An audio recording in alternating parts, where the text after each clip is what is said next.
founder, chairman, and CEO, Vista Equity Partners.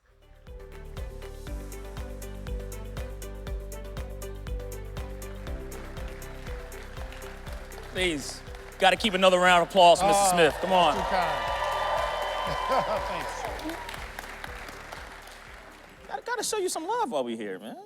I always get love at Morehouse campus. Yes, you man. do. I appreciate it. Man, Yeah, absolutely. Yeah.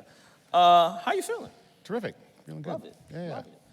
You feel any different when you come back here at all? Like, 2019, you paid off student loan. Where were you at when I was in college? Hey, man.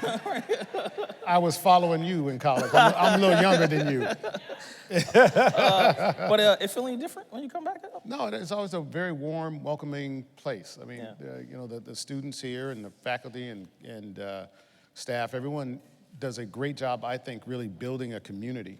I call it a beloved community. This is one of those places that really defines beloved community. So it's always a wonderful place to come back and feel welcomed and a part of. Yeah.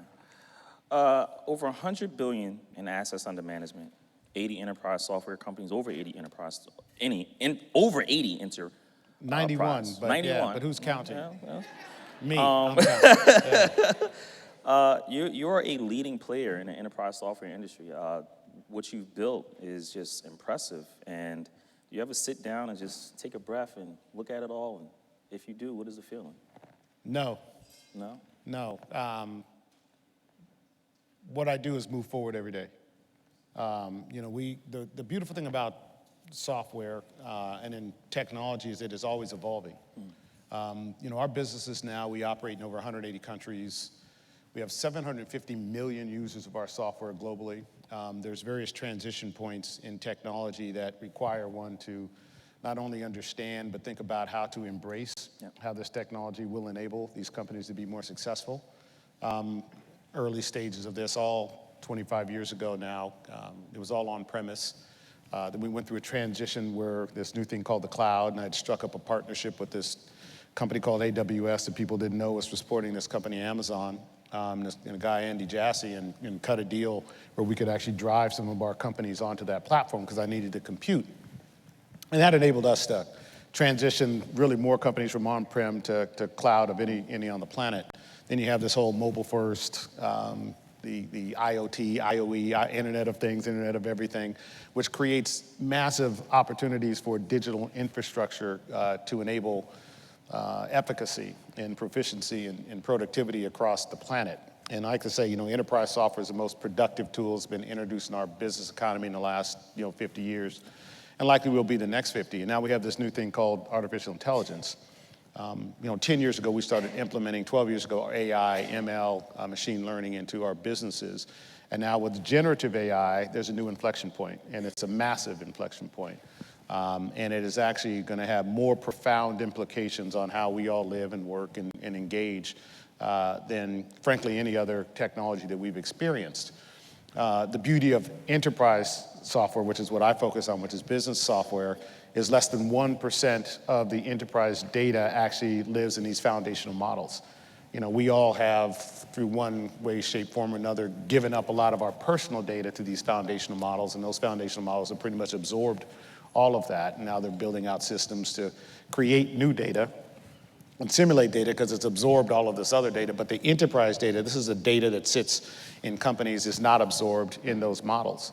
And as a result of that, it creates a massive opportunity for us as Vista to utilize our capacity to leverage what we'll call the sovereignty and dominion of these workflows and data sets to create agentic solutions that will actually even be more efficient in the work that they do relative to what would be a standard deployment of an enterprise application. So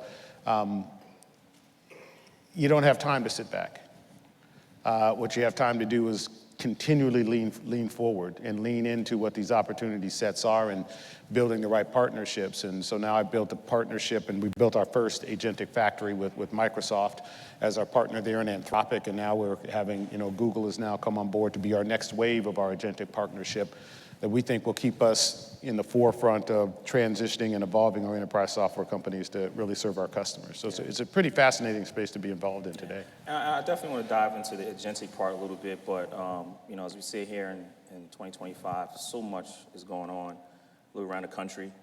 We were in your office and kind of mentioning some of those things, but what is Robert Smith paying close attention to as we enter 2026 from a social standpoint? So the most important thing that I am focused on right now is ensuring that, I'm a steward of capital.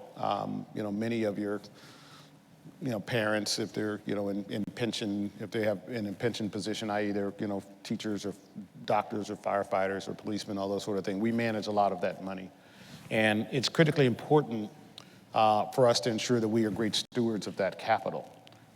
Because that actually creates, I call it the virtuous flywheel of a societal construct. If we are successful in what we do, it increases the wealth and welfare of the constituencies that support us. That then gives them the opportunity to have their kids go to college, buy houses, all those sorts of things. And so that's kind of the most important thing for me to think about. The second is ensuring that we have built out capacity to do that at larger scale. Like I talked about, this Gen AI is an element of that that's going to be an enabler, a massive enabler of this opportunity set. The backside of that, it is going to affect every knowledge worker on the planet. There are about 1 billion knowledge workers, and knowledge workers in essence are everyone from who's managing a call center to a lawyer, right? And what are you doing as a knowledge worker? You're often engaging with some system. Some software system, maybe a news feed, whatever it is, you're processing it, reasoning it, and you're putting that information back into a system or a person. And then that dynamic actually will be enhanced initially by AI. Part of that work, you can do the processing much more efficiently, faster, lower latency, higher frequency, lower error rates using agents. What that does is it actually frees up people on the one hand to be more human in their interactions and the things that they do. But, the logical extension of that is like, at some point in time, do you actually need those people doing that work? And if that's the case, then how do you think about the impact of work? And what is the impact of work in community and community opportunities? So those are things that I think about in that context. And say, okay, what can you do about it? There's a lot. We are, one of the things we focus on is our SCI, which is our Southern Communities Initiative. Yes. Where we are building out and have built out a series of programs, one of which is the digitization of CDFIs. About 70% of African American communities actually don't have branch banks in their community of major banks. In fact, the neighborhood I grew up in didn't have a branch bank, and there is one now. It's Wells Fargo. So I think they're a sponsor here, which is great. And I'm excited about that. But what that does is actually limits the amount of capital that can then be delivered into our small to medium businesses. I was actually this morning with the mayor and with our program, and our executive director, Jabari, is sitting in the back. Well done. Because what he's actually done with our team is built out now 3 of these CDFIs. And the lending rates, and it liberates, between $6 and $30 million more of capital that can be lent into these communities at, 10, 12. I met with 3 of them today. Their average loan is $5,000 or $15,000 or $50,000, in some cases $250,000. But they're small amounts of money that made a huge impact into the community.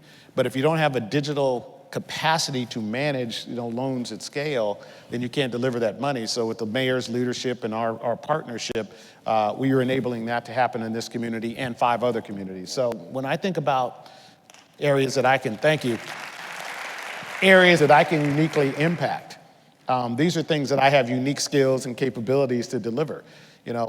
There are other people who have unique skills and capabilities. They have to go deal with other problems that our community is facing as a result of, shifting dynamics. But I always have taken the approach, do things that you can do something about. Put your energy there. I can sit and complain about this and that, but if I can't do anything about it, it's idle time. Yeah. But I can do something about digitizing our communities. I can do something about enabling our communities, enabling the improvement of the health and the welfare, the student loan debt with those. I know how to do that stuff. And so that's why I drive my efforts towards. Yeah. Before you got into this agentic AI and AI in general and built Vista, you were a young kid in Colorado growing up. Take me back to that young, curious Robert that was just fascinated by the world of tech, trying to get into a company. Take me back to that young, curious Robert. What were you like as a young kid coming up in Colorado? You grew up around a family of achievers. Yeah, both, I was still this handsome. And of course, remained humble this whole time. No, my parents were both educators. And so the world, and I lived in an all-black community. And I call it, and it was a beloved community. It was a community where, the resources that you needed in the community, you got from the community. If you wanted to learn how to play the piano, you went to Mrs. Buckner's house because she was a piano teacher. If you wanted to learn how to be a carpenter, you go to Mr. Robbins' house because he, had a carpentry business. And you saw when when we got out of school, because you get out a little bit early, and all the parents were out working. There were neighbors who took care of the kids, and when you were in that environment, the older kids tutored the younger kids and all that sort of thing. So I always felt kind of loved and protected in that environment. That's an important part of being a beloved community, and creating these communities is essential, and it takes strong leadership, and it also takes strong followership where everybody has to make their contribution. But things that sparked interest for me came out of those environments. And I always mention this. There's a guy by the name of Homer Denny, which none of you will ever know. But this is a time in the age of rocketry. And he decided to create a rocket club. And there was a bunch of us running around there, and we're shooting people off to the moon. He's like, these little kids, these little brown kids, who understand principles of rocketry, and we built rockets and we shot them off. 6 out of the 8 kids in that club became basically STEM students, either doctors or engineers. And it's because of those little, sparks of inspiration that created the aperture of curiosity to continue to open. And from that, and of course, my parents, focusing on reading and the importance of reading. There were certain people in our neighborhood, who made sure that on Saturday mornings we were at the public library and they read stories to the little kids. Not watching cartoons? No. That wasn't the deal. And so you'd go down. I went to the library every Saturday morning with my mom, right? And they had a woman there. God, I remember her name in a second. And she used to sit there and read stories to the little kids, right? All morning. And so those are the sorts of the dynamics, I think, that, and my mom would make us check out 10 books, and we had to read those 10 books that week, in addition to the schoolwork, you know what I mean? But it was those sort of, the threads of the fabric of a community that made a difference. And when I look at the kids that I grew up with and who had a chance to participate in that, almost all were actually very successful in not only, their lives, but in the families that they built. But that's being a part of a community. And so, young Robert Smith grew up in that. So I didn't think there was anything different than that. And so, I kind of got out into the world a little bit and saw that, wow, not everybody grew up in that type of community. And while we didn't have a bank, and we didn't have a supermarket or any of those things that our communities were starved of, and some argument, may have been systemically starved of, I always felt like we could provide ourselves the things that we needed to progress. That the optimism of America in the late 60s, right, and in the early 70s. I'm the first generation to have all of my rights in America, right? And it's important that we maintain those rights: the right to vote, the right to be educated, right to be able to live anywhere you wanted, marry who you wanted. All those are important rights that were hard fought by, of course, people who led the charge out of this community, out of Atlanta, right? And, here I am thousands of miles away, but it resonated in my community. And so our communities rallied around the messages of Dr. King and others who were, and Malcolm X and others, about, okay, here's what we need to do to advance our people. And I always like to say it helped us understand that we are enough to change the condition of our family and our community. And I think that's a big part of how I grew up. And I just happen to have an intellectual curiosity around math and science that led me down a path that enabled me to do what I do today. But all of that is based fundamentally in how I grew up and the community that I grew up in, where not only my parents, but the adults in my community believed in us. Yeah. And they believed in me. And they believed in our ability to learn, to enable, to do, to accomplish. And, they established, standards that they held you to. And if you weren't performing in a certain standard, it wasn't just your parents telling you about it, it was your aunties and your uncles, right, telling you that you need to do a little better at this. And you may not have been related to them, but they were in your house all the time, or you were at their house all the time. But they were telling you, you are better than this, you can be better than that. And that was just like a constant, very positive pressure that we need to just continue to ensure that occurs in our communities and our neighborhoods. Do you see that missing today? I wouldn't say I see it missing. I would say that we have in some communities, it's interesting, I get a chance to now travel around and see. I was in Detroit a couple weeks ago, I was in Nashville, and then I get a chance to talk to parents, teachers, educators, all that sort of a thing. There seems to be a little more disconnectedness in some respects. And part of it is we all are living in our own individual worlds much more, right? I kind of just observe when I'm going and you see, 80% of the people now in the coffee shop are sitting like this as opposed to sitting like this. Yeah. I go to the museums and you kind of see that same sort of dynamic. I'll tell you, Nashville, I went a couple weeks ago, and they've got the National Museum of African American Music. And I highly recommend that you go. This dude's raising his hand. That place is dope, right? And I heard about it, but when I went, I was like, this is amazing. And the digital platforms that they use for teaching, educating, informing, and they got this dance room. I think I got voted like best dancer of the year, something. Anyway, but I mean, it is a fascinating place to go, and you see the connectedness in that community. Similar in Detroit. I went to the Wright Museum in Detroit, same sort of dynamic, but you can also see that they are wrestling with how they connect to the power that those communities brought. Detroit in particular, Martin Luther King gave an I Have a Dream speech that you all have heard.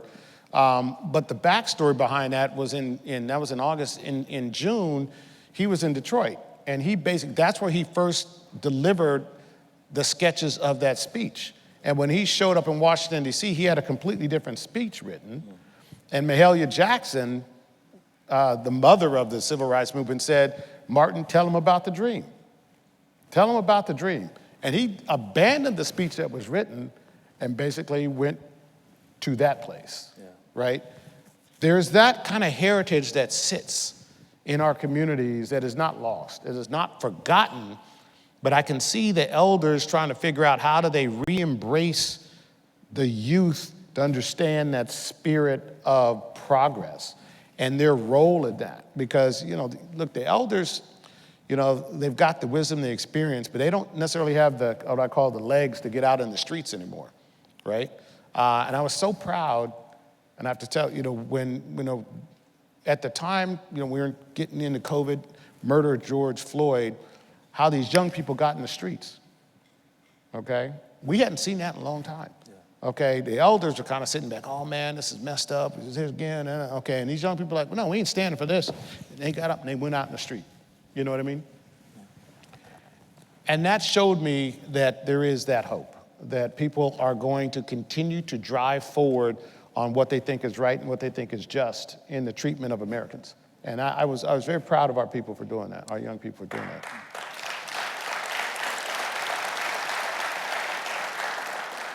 Well, how does Robert Smith lead at a time of division in our country?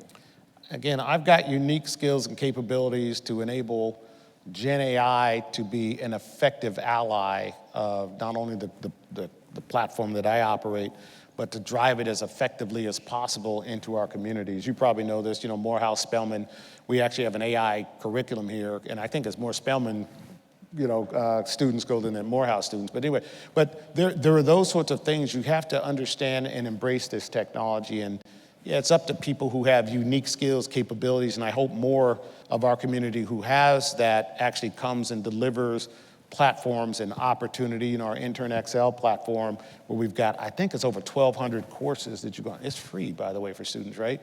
Where you can actually learn and build your skill set to become more effective at understanding how this technology is going to change your life. On the one hand, get skills so you can start to get some experiences, be a more effective entrepreneur, encourage people to take risk, One of the things in our community that is important is for us to take more risk, to become more entrepreneurial.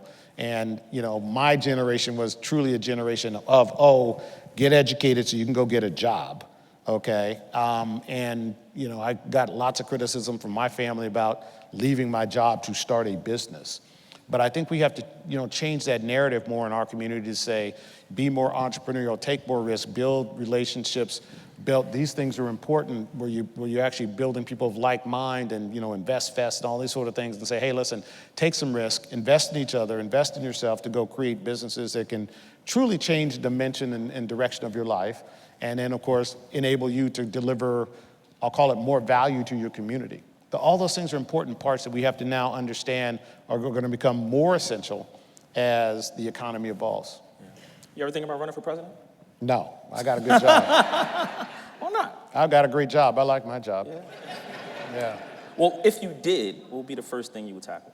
I don't know, but I'm not thinking about that.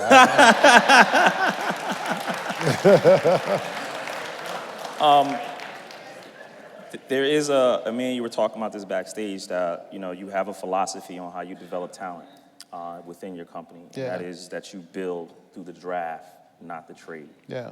Elaborate on that. Yeah, what I look for and what we look for, there's all things, but we look for people who are coming out who have high aptitude, high capability, want to learn, and then put them in environments where they can be successful by finding out what they're actually good at. Sometimes you say, man, I want to do this. We say, but you're actually pretty good at this. And we have, aptitude tests, personality profiles that give it. Why don't you try the thing that we think you're going to be good at and see how that will work. And we have found that is a very effective way of growing businesses. And, doing it at scale is always a challenge. But we think long-term, finding people who are eager, ambitious, intelligent, capable, curious, and hungry, and who want to make a difference. Those are the sort of people we see really excel in our environments. Yeah. I mentioned earlier, we were talking about agentic AI. I'm very passionate about that because, agentic AI, the ability for computers to do everything without any human intervention, right? When you look at the jobs and the sectors that could be impacted, what do you see? What jobs do people maybe need to stay away from as they move forward? I don't know if it's stay away from. You just got to understand how to embrace this technology and capture the utility of it. It is going to impact every single business on the planet and every single job on the planet. I always say that there's 1 billion knowledge workers on the planet, which make up $40 trillion in essence of salaries and spend. A lot of that, of course, is India and China, other places, call centers, all sort of. All of that's going to be impacted. Some of it more dramatically than others, and so there is no safe place on the one hand. But it creates massive opportunity. Anytime you have a new, we call it general purpose technology introduced, it changes the landscape of opportunity for everything. From the steam engine, that was a general purpose technology, right? And then you had electricity, that's a general purpose technology. This is a general purpose technology. It will literally impact the way lawyers do their work and the way that plumbers are contracted to go do their work and how they're paid. Okay, the digital systems, all that. So you've got to actually understand first, what is the area of interest? Again, I have always found the most successful people are doing things that they're passionate about. So that's one thing. And then you got to figure out, well, what is the business dynamic around that I can actually turn that into a highly successful business, right? And AI can help you do that at a much faster rate than what you could do 4 years ago. And so I think, again, we have to encourage all of our youth to embrace this technology to enable them to be their best selves and to create economic opportunity and advancement and not just make videos that are funny, unless those videos that are funny can actually create a whole lot of impressions that they get paid for. Then go for it, right? So there's all of those dynamics, and these are new things. I was with one of my kids, we were talking about, business models, and 5 or 8 years ago, I want to be an influencer, this and that, and you're like, what? But then you see these influencers making tens of millions of dollars because they've actually like Mr. Beast, right? I mean, this dude's, right? You see, so you can't, and I was with actually some parents, I think I was in Detroit talking about it, and I was like, don't necessarily poo-poo that child's idea, because there are platforms, ecosystems, and infrastructures where that idea can actually be made economically, not only economically viable, but economically prosperous, right? And so you got to be just more thoughtful about it, and then utilize tools to get you there faster. Like, all right, AI, if I want to be this, how do I do it most effectively? It'll give you some ideas, may give you some wrong answers, but it will start to stem some ideas about business models and those sort of things. So utilizing those tools to accelerate what is your ambition, I think, is an important part of what our community needs to embrace. Yeah. It said, please wrap up, but it go on, so I'm going to get 2 more things in here. Yeah. But the first is I cannot. My rate's high. Just understand what I'm getting paid. I can't let you get out of here without asking you, how do the Black community, 2.1 trillion is what our spending power is expected to be in 2026. Yeah. That's according to Nielsen. But how do you build wealth? What is Robert Smith's steps to building wealth as we sit here in 2025 on out? Yeah, I think, get informed on wealth building techniques that are applicable to your condition, right? And if you say, oh man, here's my condition, I have no capital today. Okay, how do you build capital in a way that is sustainable for you? And for some people, it might be buying a house, okay? And then leveraging the money out of that house to invest in a business. That may be what your condition is. For other people, no, I'm better off renting and taking the money, right, depending upon what the condition is, and putting it into my business. Let me go find one of these CDFIs and go find Jabari in the back of the room and say, hey, man, how do I go borrow $50,000 to start this business? Stand up so everybody can see who you are. Well, no, I didn't want to do that to you, but okay, right? But it is that dynamic of figuring out what are the opportunities. There's opportunities like, so I've had a chance to go to a bunch of HBCUs, and I was with one HBCU president, and she's like, I am so tired of buying food from, large national chain, fill in the blank. How come I can't buy it from, African-American co-op and farmers? And then I go to another city and I hear somebody talk about, oh, we control a number of African-American co-ops and farmers. And a good friend of mine, the African-American, has a ranch, cattle ranch, and he's, branding beef. And I'm like, okay, if I was 24 years old, I'd be putting that together, okay? And I get to all the HBCUs and say, guess what? We're now buying all of our beef, our vegetables from this group, and it's going to support the community. So it's those sort of things. But you got to understand what your condition is, and then how do you leverage technology, platforms, infrastructure in ways that you couldn't 10 years ago? Because you can contact everyone. I will guarantee you, every one of those farmers in these co-ops, their information's out there someplace, okay? And I can guarantee you can probably figure out what they produce, and you can probably figure out what the consumption is of the HBCUs, and you can probably link them up together and find probably 44 lawyers sitting in this audience who can help you write contracts to do it, right? That's what I'm saying, okay? But you gotta decide that you wanna take some risk to improve your condition, okay? Because I will tell you, your condition will likely deteriorate if you don't, given how some of these, information technology and knowledge worker businesses are going to change if you're not embracing these technologies. Yeah. Now I can get you out of here on this. I promised your folks I was going to ask you about the Southern Communities Initiative, but you already touched on it. Yeah, and you can just, Jahai just stood up, so you just go talk to him. Absolutely. Yeah. It's very impressive, though. Did you read that? It is, I know, and it's a good-looking guy on here, right? Yeah. Robert F. Smith. Yeah, there you go, right? Yeah. Always in my conversations with Good to Great. Now it says time is up. How does one get from good to great, in Robert Smith's opinion? It is a few things.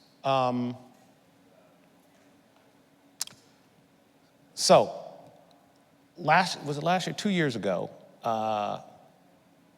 my cousin called me 3 years ago, and my cousin says, hey, he's a cancer survivor.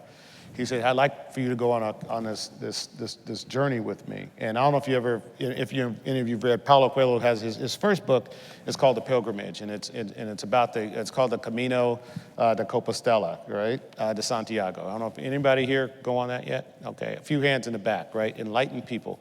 I would highly recommend all of you go at some point in time and do this walk. The long walk is 34 days. I ain't walking 34 days. So I did 6 days. My cousin says, let's go. I said, all right. And when you read the book, and I've read The Pilgrimage a couple of times, it is supposed to be a very solo journey, a journey of reflection and all that sort of stuff. So I'm like, cool, let's go. And before we're about to go, like a couple months before, my wife's like, aren't you going on this long walk? You haven't been training. I said, I got this. So one morning I wake up, I'm in New York. It's like 4:30. I said, all right, I'm gonna walk down to South Street Seaport and walk back. And it's 2.5 hours. I was like, all right, this should be nothing.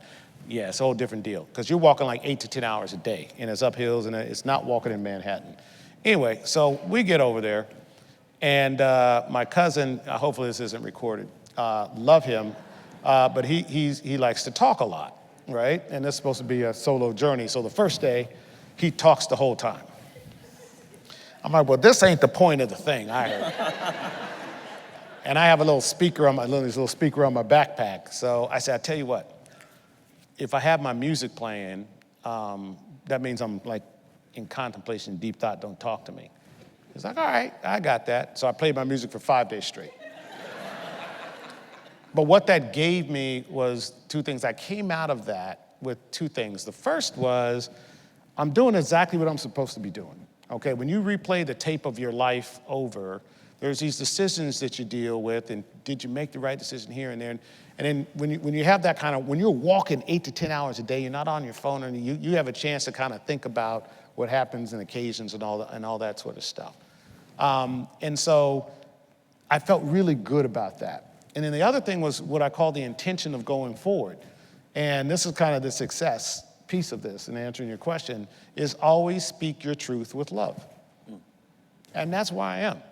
It's like, there's some things, hey, I say, nah, I'm not doing that because I don't want to. Okay, it doesn't mean your thing isn't important, and it's probably important to you, but that's not important to me right now. But speak that truth with love. And I found stress goes away. You can actually think a whole lot clearer. It is a wonderful cleansing that I had an opportunity to go through, and I highly recommend people go. And I'm going to try to take my oldest son next year. I'm going to make him do 34 days. I'm going to catch him on the last 6. And I hope that as a younger man, it enables him to look more on the front part of that than the reflection part of it. So that's what I talk to. Love it. Speak your truth with love. Robert F. Smith. All right, thank you. Thank you all. Thank you. Thank you so much. Pleasure. Appreciate it. My pleasure. Absolutely. Yeah.